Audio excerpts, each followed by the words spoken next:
दोस्तों, जैसा कि मैं आप लोगों के लिए रोज़ एक वीडियो इलेक्ट्रिशियन थ्योरी पर लेकर के आ रहा था। हम इस समय ट्रांसफार्मर के चैप्टर पर चर्चा कर रहे थे, जिसमें से 5 वीडियो मैंने आप लोगों के लिए बना दिया था। ये 6वें भाग का वीडियो है, जिसमें इस समय हम चर्चा कर रहे थे, ट्रांसफार्मर के पार्टों को डिटेल में समझ रहे थे कि उनका फंक्शन क्या होता है, कैसे वो काम करते हैं। तो इस वीडियो में हम on load tap changer, primary winding और सेकेंडरी वाइंडिंग को विस्तार से समझेंगे कि कैसे ये काम करते हैं, ये होते क्या हैं, इनको हम कैसे पहचानेंगे, इनका ट्रांसफार्मर में इनकी क्या भूमिका होती है, तो वगैरह वगैरह बहुत सारे चीज़ें हैं हम इस वीडियो में कवर करेंगे और विस्तार से समझेंगे इन सारी सवालों के जवाबों को। तो दोस्तों, मेरा आप लोगों से एक निवेदन है कि प्लीज़ दोस्तों, इसको ज़्यादा से ज़्यादा लोगों तक पहुंचा दीजिए, ज़्यादा से ज़्यादा लोगों तक इसको शेयर करिए लोगों तक, ताकि हो सकता है, मुझे ऐसा लगता है कि ऐसे डिटेल में वीडियो शायद यूट्यूब पर ट्रांसफार्मर से संबंधित ना उपलब्ध हो। तो ज़्यादा से ज़्यादा लोगों को, तो क्योंकि लोगों के मन में कन्फ्यूज़न बनी रहती है कि ये सब चीज़ें कैसे काम करती हैं, कैसे ट्रांसफार्मर में इनकी क्या अहमियत होती है, तो वो ये सब वीडियो देख करके उनको काफ़ी हद तक नॉलेज मिल जाएगी और कहीं पर भी इंटरव्यू वगैरह, एग्जाम वगैरह में वो कंफ्यूज नहीं होंगे कभी भी इस तरह के कोई प्रश्न आते हैं। तो वीडियो अगर अच्छा लगे तो वीडियो को लाइक शेयर तो करिएगा ही करिएगा, चैनल को सब्सक्राइब करके ऑल नोटिफिकेशन बेल आइकन को जरूर प्रेस कर दीजिएगा। तो आइए शुरू करते हैं इस वीडियो को। और अगर आपने 5 जो इसके पिछले 5 वीडियोज़ मैंने जो आप लोगों के लिए बनाए हैं, अगर आपने उन वीडियोज़ को नहीं देखा है तो आई बटन में लिंक है, वहाँ पर भी आप जा करके देख सकते हैं। और डिस्क्रिप्शन में भी लिंक है, जो मैंने एक प्लेलिस्ट बना रखी है कि जो इलेक्ट्रिशियन थ्योरी के जो वीडियोस हैं उनके लिए मैंने एक लिस्ट बना रखी है, उसमें भी जा करके आप उन वीडियोस को देख सकते हैं। तो आइए शुरू करते हैं इस वीडियो को। तो सबसे पहले समझते हैं हम कि OLTC on load tap changer क्या होता है।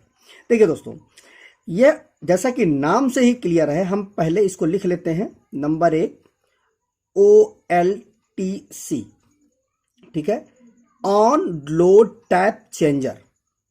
ऑन लोड मतलब जब ट्रांसफार्मर लोड पे होगा उस समय उसकी टैपिंग को चेंज करना।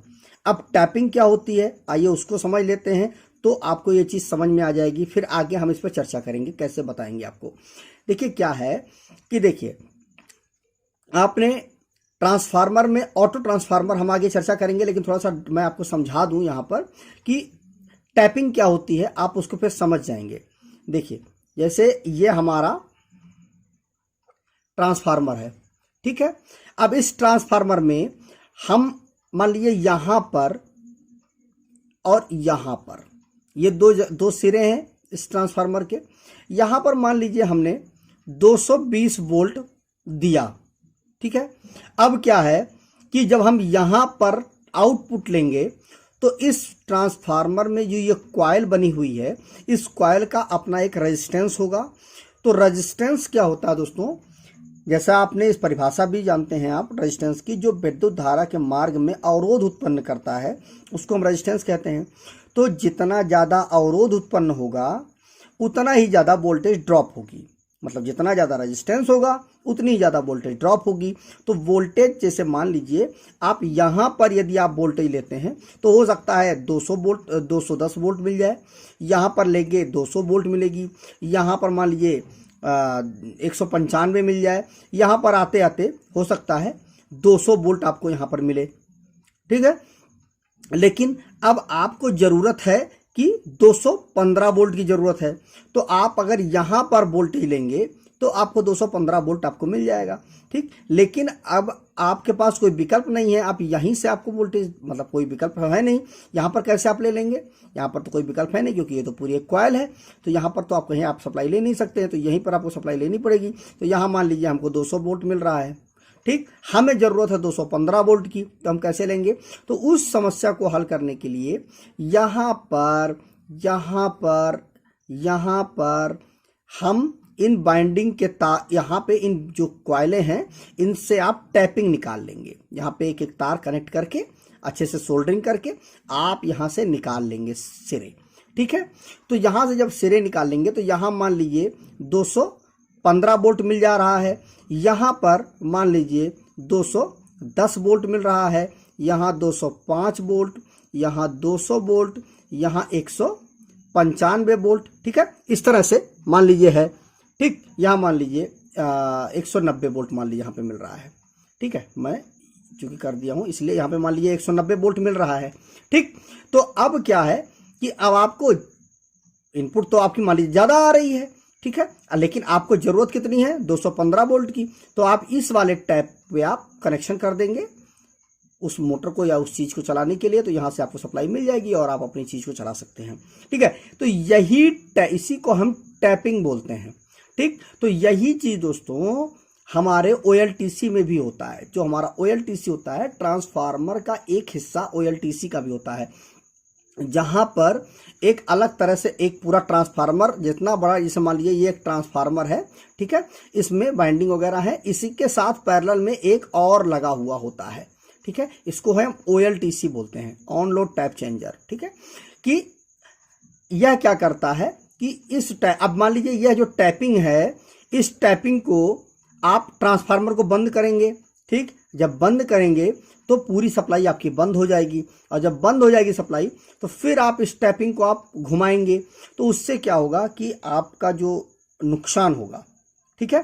तो अब क्या करते हैं, हम उसको ऑन लोड पर ही हम चेंज कर देते हैं, ठीक है। अब यह लोड पर जो टैपिंग चेंज होती है वो किस पर चेंज होती है, देखिए ट्रांसफार्मर में दो बाइंडिंगें होती हैं, एक प्राइमरी होती है, एक सेकेंडरी, इसको हम अभी बाद में समझेंगे आगे, लेकिन एक प्राइमरी होती है, एक सेकेंडरी। तो प्राइमरी साइड में वोल्टेज की इनपुट होती है, मतलब प्राइमरी मतलब वोल्टेज इनपुट, और सेकेंडरी मतलब वोल्टेज आउटपुट, ठीक है, आउटपुट हो गई।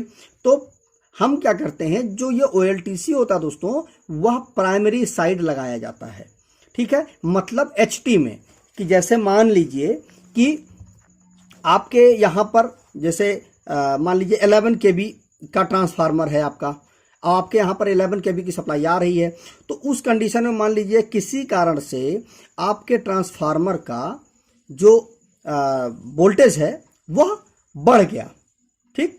मान लीजिए जो पीछे से वोल्टेज आ रही है वह लगभग 12 kV आने लगी। अब 12 kV आएगी तो क्या होगा, आपका जो ट्रांसफार्मर है वह ज़्यादा वोल्टेज निकालेगा, ठीक है। अब ज़्यादा वोल्टेज निकालेगा तो क्या होगा, आपको प्रॉब्लम होगी, आपकी जो चीज़ें हैं, मान लीजिए 11 kV पर जो आउटपुट निकल रही थी वो 400 मान लीजिए 15 वोल्ट निकल रही थी, अब 12 kV आ जाएगा तो हो सकता है आपका 425 वोल्ट निकलने लगे। तो 425 वोल्ट तो ज़्यादा वोल्टेज हो गई ना, तो आपकी वो चीज़ें खराब होने की संभावना रहेगी या ट्रिप करने लगेंगी वो चीज़ें, ठीक है। तो उस कंडीशन से बचने के लिए हम OLTC का उपयोग करते हैं। इसमें क्या करते हैं, मान लीजिए यहाँ पर हमने 195 वोल्ट, मान लीजिए 220 वोल्ट, मतलब यहाँ पर 195 वोल्ट हमें मिल रहा है, ठीक। अब हमारा वोल्टेज जो है वह ज़्यादा हो गया, ठीक है। मान लीजिए यहाँ पर 415 वोल्ट 3 फेस में है, अब मान लीजिए सिंगल फेस में हम 195 वोल्ट हमें मिल रहा है, ठीक। कब, जब 11 kV आ रहा है, 495 वोल्ट मिल रहा है। अब क्या है कि हमारा जो वोल्टेज है वह हम उसको बढ़ाना चाहते हैं, वोल्टेज मान लीजिए कम हो गया, ठीक है। तो अगर वोल्टेज कम हो गया तो हम टैप को घटा देंगे, तो जब इधर की तरफ जाएगा तो रेजिस्टेंस कम हो जाएगा, ठीक। अगर वोल्टेज कम हो गया तो यहाँ पर मान लीजिए हमें 215 वोल्ट की ज़रूरत है, 215 वोल्ट की हमें ज़रूरत है, तो अब हमारा टैप कहाँ पे था, 195 पे था, और हमें ज़रूरत की थी 215 वोल्ट की, तो हम टैप को घटा करके यहाँ पे लेके चले आएंगे, तो हमारा 215 वोल्ट हमको मिलने लगेगा। और अगर हमारा वोल्टेज जो है बढ़ गया है तो हम टैप को बढ़ा देंगे, तो यहाँ पर आ जाएगा, तो जितना वोल्ट यहाँ पे आएगा हम उतना ले लेंगे, मतलब जितने हम अपनी सुविधा के अनुसार वोल्टेज को अप डाउन कर सकते हैं OLTC के माध्यम से, ठीक है। इसमें एक खासियत और भी होती है दोस्तों, कि इसमें पहले मान लीजिए यहाँ पे कनेक्टेड है, जो हमारा टैप है, मतलब जो ट्रांसफार्मर की जो वाइंडिंग है वो यहाँ पे कनेक्टेड है 205 वोल्ट के लिए। अब हमें घटाना है तो पहले इस वाली बाइंडिंग पे कनेक्ट होगा, तब इस वाली बाइंडिंग को छोड़ेगा, ठीक है। ऐसा नहीं है कि इसको छोड़ देगा फिर इस पे कनेक्ट करेगा, अगर ऐसा होगा तो सप्लाई ब्रेक हो जाएगी, ठीक है, क्योंकि यहाँ से यहाँ तक शिफ्ट होने में कुछ टाइम लगेगा ना, उतनी देर के लिए वोल्टेज हमारा कट हो जाएगा। तो हम क्या करते हैं कि पहले इस वाले पे इस कॉन्टैक्ट पे कनेक्ट करेंगे, फिर इस वाले को हम रिलीज करेंगे, ठीक है। और यह जो OLTC होता है वो दोस्तों प्राइमरी साइड में होता है, ना कि सेकेंडरी साइड में होता है, ठीक है। तो मुझे उम्मीद है कि आपको OLTC के बारे में समझ में आ गया होगा कि OLTC होता क्या है, कैसे काम करता है, या केवल और केवल एक ऑटो ट्रांसफार्मर की तरह बिहेव करवाता है पूरे ट्रांसफार्मर को। मतलब ये हुआ कि जो हमारा OLTC है, अगर ट्रांसफार्मर में जो इनपुट वोल्टेज है, HT की वोल्टेज है, अगर वो ज़्यादा हो जा रही है तो जो टैप होगा उसको बढ़ा देगा, तो उससे क्या होगा, बीच में रेजिस्टेंस ज़्यादा हो जाएगा तो वोल्टेज ड्रॉप हो जाएगा, तो हमें जितनी वोल्टेज ज़रूरत होगी उतना वोल्टेज हमें मिल जाएगा। और अगर जो वोल्टेज है वो कम हो रहा है तो टैप को वो कम कर देगा, तो इससे क्या होगा, रेजिस्टेंस कम हो जाएगा, तो हमें जितनी वोल्टेज चाहिए उतनी वोल्टेज कम रेजिस्टेंस की वजह से कम वोल्टेज ड्रॉप होगा और हमें जितनी वोल्टेज चाहिए उतनी वोल्टेज मिल जाएगी। तो ये रहा दोस्तों OLTC के बारे में जानकारी। अगर आपके मन में कोई डाउट है तो कमेंट करके ज़रूर बताइएगा, मैं आपको आपके उस डाउट का मैं फिर से एक निष्कर्ष निकाल करके दोबारा मैं एक वीडियो बना करके आप लोगों को दूंगा, जिससे वह कन्फ्यूज़न भी आपकी दूर हो जाए। और अगर आपके मन में कुछ और भी प्रश्न है तो उनको भी कमेंट करके जरूर पूछिएगा, तो मैं उस पर भी एक जवाब दे दूंगा। इसके बाद दोस्तों अब प्राइमरी वाइंडिंग पे बात कर लेते हैं। Number 2, primary winding.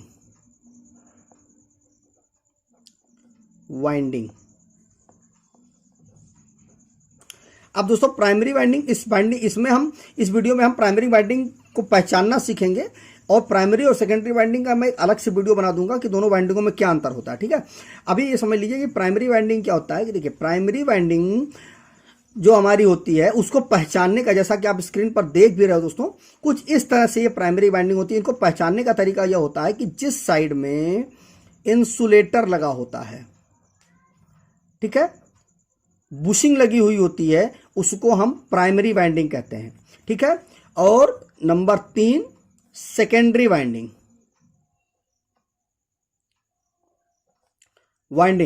इसमें क्या होता है कि जिस साइड कॉपर के कांटेक्ट होते हैं उसको हम सेकेंडरी वाइंडिंग कहते हैं, ठीक है। क्योंकि और इस साइड क्या होता है, जिस साइड इंसुलेटर लगा हुआ होता है, क्योंकि वोल्टेज का वो इनपुट होता है। आप आंख बंद करके आप पहचान जाएंगे कि यह ट्रांसफार्मर का जिस साइड भी इंसुलेटर लगा होगा उस साइड वो प्राइमरी साइड होता है, और जिस साइड कॉपर के मोटे मोटे कॉन्टेक्ट लगे हुए होते हैं वो साइड सेकेंडरी साइड होता है। दोस्तों कुछ साथियों के कमेंट आ रहे हैं कि बस बार के बारे में बताइए, और बस जो अर्थिंग स्ट्रिप होती है वो मोटी क्यों होती है, इन सब के विषय में। तो अगर आपको और जितने ज़्यादा लोगों को ज़रूरत होगी इस वीडियो की तो वो कमेंट करके बताइए, मैं उस पर भी एक वीडियो बना दूंगा ताकि आपको अच्छे से समझ में आ जाए वो सब चीज़ें। तो प्राइमरी वाइंडिंग को पहचानना सबसे आसान तरीका है इंसुलेटर, और सेकेंडरी वाइंडिंग को पहचानना कि उस साइड, जिस साइड में सेकेंडरी वाइंडिंग होगी उस साइड में जो कॉपर के कॉन्टेक्ट लगे होंगे, जिससे हम आउटपुट ले लेंगे, ठीक है। तो प्राइमरी वाइंडिंग, अब इसके बारे में दोस्तों ज़्यादा कुछ है नहीं, लेकिन प्राइमरी वाइंडिंग में होता क्या है, सेकेंडरी वाइंडिंग में क्या होता है, तो इसके लिए मैं प्राइमरी वर्सेस सेकेंडरी वाइंडिंग का एक वीडियो बनाऊंगा, उसमें इस चीज़ को कवर कर दूंगा।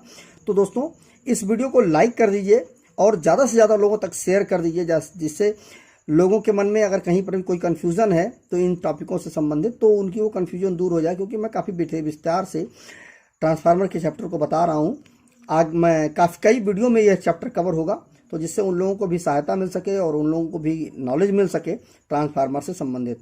तो मिलते हैं एक नए वीडियो के साथ, और इस वीडियो को पूरा का पूरा ध्यानपूर्वक और धैर्यपूर्वक देखने के लिए आपका प्रेम पूर्वक बहुत बहुत धन्यवाद।